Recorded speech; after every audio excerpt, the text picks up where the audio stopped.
El libro del profeta Malaquías. Él vivió alrededor de 100 años después de que los israelitas habían regresado de su exilio en Babilonia, y su mensaje estaba dirigido al pueblo que ya tenía algún tiempo viviendo en Jerusalén. El templo había sido reconstruido hace algún tiempo y las cosas no iban bien. Solo recuerda las historias de Esdras y Nehemías. Ahora, cuando los israelitas regresaron del exilio, sus expectativas eran altas. Ellos regresarían y reconstruirían sus vidas y el templo. Todas las asombrosas promesas de los profetas se harían realidad. El Mesías vendría y establecería el reino de Dios sobre un Israel unificado y sobre las naciones, y traería justicia y paz para todos. Pero eso no es lo que sucedió. Los israelitas que habían repoblado la ciudad demostraron ser tan infieles a Dios como sus ancestros, resultando en pobreza e injusticia. Así que en Malaquías descubrimos lo corrupta que se ha vuelto esta generación. El libro está diseñado como una serie de disputas, y la mayoría de las secciones comienzan con Dios diciendo algo, haciendo una declaración o acusación. Y luego Israel estaría en desacuerdo o cuestionaría la declaración de Dios, y luego Dios respondería y ofrecería la última palabra. Esto sucedió 6 veces. En las primeras 3 disputas, Dios expone la corrupción de Israel, y en las últimas 3 disputas, Él confronta su corrupción. Y la impresión general que obtienes de estos argumentos y disputas es que el exilio fundamentalmente no cambió nada en el pueblo. Los corazones de Israel están tan duros como siempre. La primera disputa empieza cuando Dios dice que todavía ama al pueblo de su pacto a pesar de sus fracasos. E Israel objeta de manera grosera, diciendo, ¿de qué manera nos has mostrado algún tipo de amor? Así que Dios les recuerda de cómo en su gracia eligió a la familia de Jacob, su ancestro, para convertirse en la portadora de las promesas del pacto de Dios en lugar de a la familia de Esaú, su hermano, quienes eventualmente quedaron en la ruina. Recuerda las historias de Génesis y el libro de Abdías.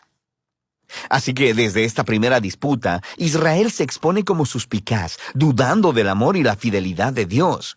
La segunda disputa expone un problema con el segundo templo de Israel. Dios acusa al pueblo de despreciar y de profanar el templo, y el pueblo refuta. ¿Cómo te hemos despreciado? Así que Dios responde enfocándose en el pueblo, en cómo traen ofrendas vergonzosamente patéticas, con animales enfermos e impuros que muestran que no valoran ni honran a su Dios. Pero no es solo el pueblo, también los sacerdotes que administran el templo. No solo toleran, sino que participan en estas formas de adoración corrupta. Desde arriba hasta abajo, el pueblo de Dios ha demostrado ser infiel. En la tercera disputa, Dios acusa a los hombres israelitas de traición para con Dios y con sus esposas, lo que por supuesto ellos niegan. Y Dios expone la tóxica combinación de idolatría y divorcio que está teniendo lugar. Tienen a hombres israelitas casándose con mujeres no israelitas, y luego adoptando en sus hogares la adoración a los dioses ancestrales de sus esposas. Recuerda la historia de Nehemías capítulo 13. Así que Malaquías conecta esto con una ola de hombres divorciándose de sus mujeres sin una buena razón. Y el pueblo no tiene problema con esto. Y Malaquías dice no. Es una traición a su pacto con Dios. Así que Malaquías pasa al segundo grupo de disputas que confrontan la rebelión de Israel. La cuarta disputa comienza con los israelitas acusando a Dios de negligencia, diciendo, ¿dónde está el Dios de justicia? Ellos ven injusticia y corrupción abundando, y Dios no parece hacer nada. Así que Dios responde diciendo que Él enviará un mensajero que preparará al pueblo para el regreso personal de Dios en el día del Señor. Él vendrá como fuego para purificar a su pueblo y para remover la idolatría y la inmoralidad sexual y la injusticia, para que solo el remanente fiel sea su pueblo. En la quinta disputa, Dios llama al pueblo a volverse a Él, a lo que el pueblo responde, ¿cómo podemos regresar? Así que Dios confronta su egoísmo, les muestra cómo han dejado de ofrecer diezmos de sus ingresos para el templo. Esa palabra, diezmo, solo significa una décima parte. Es la cantidad de ingreso y frutos que los israelitas debían donar anualmente para mantener al templo y a sus sacerdotes. La práctica se explica en diferentes partes de la Torá. Ahora, sabemos por Malaquías y por el libro de Nehemías que el pueblo estaba descuidando esta responsabilidad. Así que el templo se estaba deteriorando.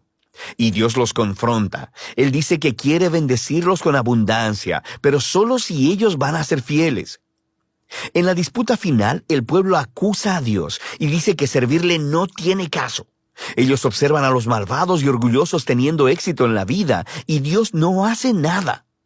Y la respuesta de Dios, por primera vez en el libro, no es un discurso, sino más bien una historia corta acerca del remanente fiel en Israel, de las personas que temen al Señor y aman reunirse y hablar acerca de cómo honrar a Dios y cómo servirle. Así que Dios ordena que un libro memorial sea escrito para estas personas, para que puedan leer el libro y recordar el carácter y las promesas de Dios. Aquí Malaquías está reflexionando en el regalo divino de las Escrituras, cómo ellas nos apuntan al pasado para recordar lo que Dios ha hecho para inspirar fidelidad y esperanza para el futuro. Lo que nos lleva a la conclusión del libro. Esta retoma y desarrolla todavía más las imágenes de la cuarta disputa acerca del futuro día del Señor. Dios dice que ha determinado un día de juicio purificador que consumirá a los malvados de entre su pueblo. Pero lo que la conclusión añade es sobre el futuro del remanente fiel, porque para ellos el día del Señor no es una amenaza, sino una ocasión de gozo. Será como los rayos de sol de la mañana, que traen sanidad y vida y esperanza para el futuro. Y así terminan las disputas de Malaquías. Pero todavía queda un poco más en el libro. Los últimos 3 versículos no son parte de las disputas, y en realidad funcionan como un apéndice final. Le dan cierre no solo a Malaquías, sino a toda la colección de la Torá y los profetas. Primero, el lector es llamado a recordar la ley o la Torá de mi siervo Moisés. Esto recuerda la historia y las leyes del pacto que encuentras en los primeros libros de la Biblia. Pero luego, escuchamos este resumen de los libros de los profetas. Yo les envío al profeta Elías antes que venga el día del Señor, quien restaurará los corazones del pueblo de Dios. Así que esta conclusión resume la Torá y los profetas como una historia unificada que apunta al futuro. Israel fue redimido por Dios y luego lo traicionó por la rebelión y dureza de sus corazones, quebrantando las leyes de la Torá. Pero las Escrituras anticipan un día en el futuro en que Dios enviará un nuevo profeta, un Moisés, un nuevo Elías, quien restaurará al pueblo de Dios y sanará sus duros corazones. Recuerda todas las promesas de Deuteronomio y Jeremías y Ezequiel.